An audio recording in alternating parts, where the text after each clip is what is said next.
Good morning बच्चों। 9th chemistry bye Paramjit sir. आज जो बच्चों हम पढ़ेंगे इसके अंदर बच्चों देखो distinguish between the solid liquid and gases. तो बच्चों इनके अंदर हमने क्या पढ़ना है, आज डिफरेंस पढ़ना है। तो इसके अंदर देखो इसकी जो प्रॉपर्टी होती हैं बच्चों, सॉलिड लिक्विड और गैसेज। तो प्रॉपर्टियों के बारे में दे रखा है। एक तो पैकिंग ऑफ पार्टिकल, यानी पैकिंग बतानी है, इनकी पैकिंग कैसी होती है। एनर्जी के बारे में shape, volume, density, compressibility, number of free surfaces. तो देखो बच्चों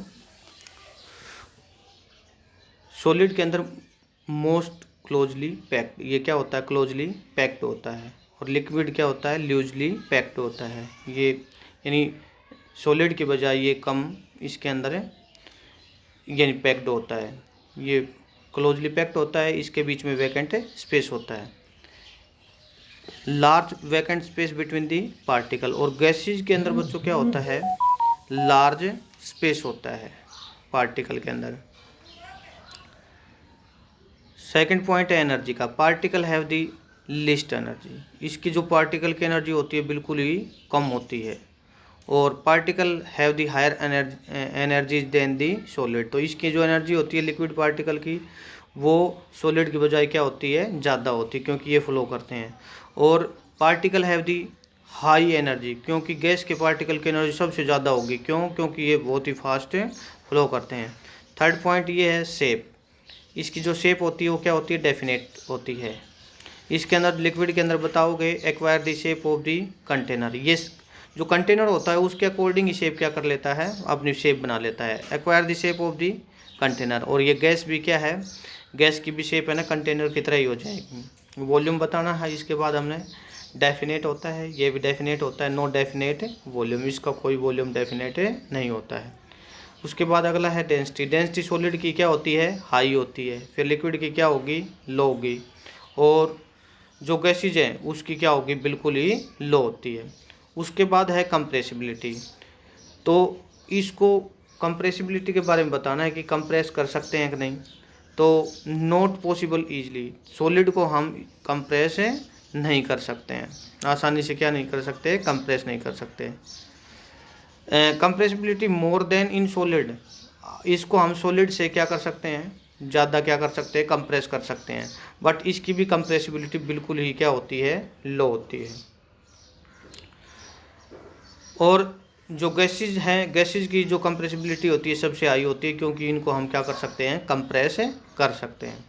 7 पॉइंट है number of free surface. Any surface, यानी इसकी सरफेस होती हैं और इसकी 1 होती है, लिक्विड की ओनली 1 होती है, ये हमने पढ़ा था इसके अंदर। इसकी मोर सरफेस होती हैं।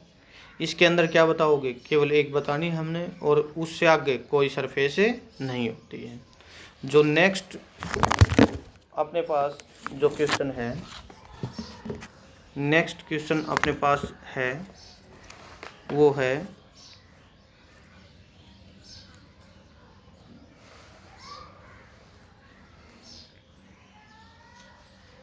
Mention the factor affecting the evaporation. तो ये बताना मोस्ट इम्पोर्टेंट टॉपिक है अपने पास ये इवेपोरेशन का। तो इसके अंदर देखो बच्चों, the following factor affect increase the rate of evaporation. तो जो पहला है इसके अंदर ये बताना बच्चों, वेपराइजेशन कैसे ज़्यादा होगा, यानी वेपर्स ज़्यादा कैसे बनेंगे। Number 1, increase the surface area. Increase the surface area help increase the rate of evaporation. जितना सरफेस एरिया हम क्या करेंगे, इंक्रीज करेंगे, उतना इवेपोरेशन का रेट क्या होता चला जाएगा, इंक्रीज होता चला जाएगा। Wet cloth are spread for the drying up in the sun because the evaporation surface is phenomena. देखो जो गिले कपड़े होते हैं उनको हम फैला के सुखाते हैं, क्योंकि इसके अंदर जब सन होता है तो उसके अंदर क्या होता है, इवेपोरेशन फिनोमिना होती है। क्योंकि जब फैला के कपड़े सुखाएंगे तो कपड़े के अंदर जो वाटर है उसका इवेपोरेशन क्या होगा, फास्ट होगा। और फास्ट, अगर उसके वाटर के वेपर फास्ट बनेंगे तो कपड़ा क्या होगा, जल्दी सूख जाएगा। ऐसे ही जो सेकंड पॉइंट है, इंक्रीज ऑफ टेम्परेचर। जितना ज़्यादा temperature, the increase of temperature help to increase the rate of evaporation, more particle more particles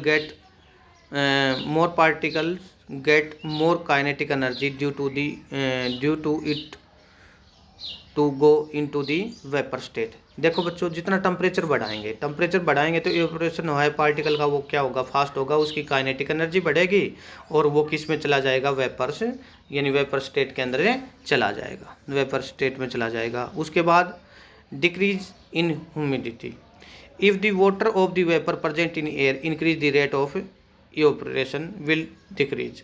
अगर देखो बच्चों, ह्यूमिडिटी अगर क्या है, वाटर वेपर प्रेजेंट है, अगर वाटर वेपर प्रेजेंट है एयर के अंदर, अगर वाटर वेपर एयर के अंदर क्या होंगे, इंक्रीज होंगे, जो रेट ऑफ इवेपोरेशन है वो क्या हो जाएगा, डिक्रीज हो जाएगा। In rainy season the wet cloth do not dry easily because the more humidity present in the air and cannot hold the more than the definite amount of water vapour at a given temperature. देखो बच्चों, जब बारिश होती है तो बारिश के अंदर क्या होता है, जो एयर होती है उसके अंदर एयर के अंदर वाटर ड्रॉपलेट्स ज़्यादा होती हैं, और अब जब हम गिले कपड़े को उसमें सुखाते हैं तो उसका इवेपोरेशन क्या नहीं होता, फास्ट नहीं होता।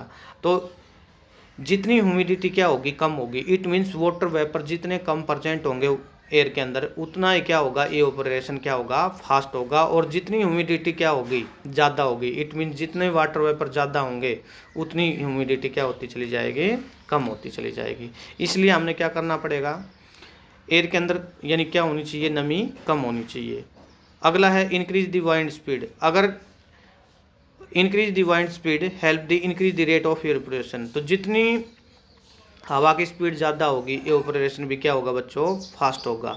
The wet cloth dry fast in wind day, जब हवा चलती है तो बच्चों गिले कपड़े हैं वो जल्दी क्या हो जाते हैं, सूख जाते हैं। The particle of vapour move away wind and it help decreasing the water vapours, हवा के साथ क्या होते हैं बच्चे, कपड़े से जो वाटर वेपर्स हैं दूर चले जाते हैं और कपड़े उससे क्या हो जाएंगे, जल्दी सूख जाते हैं।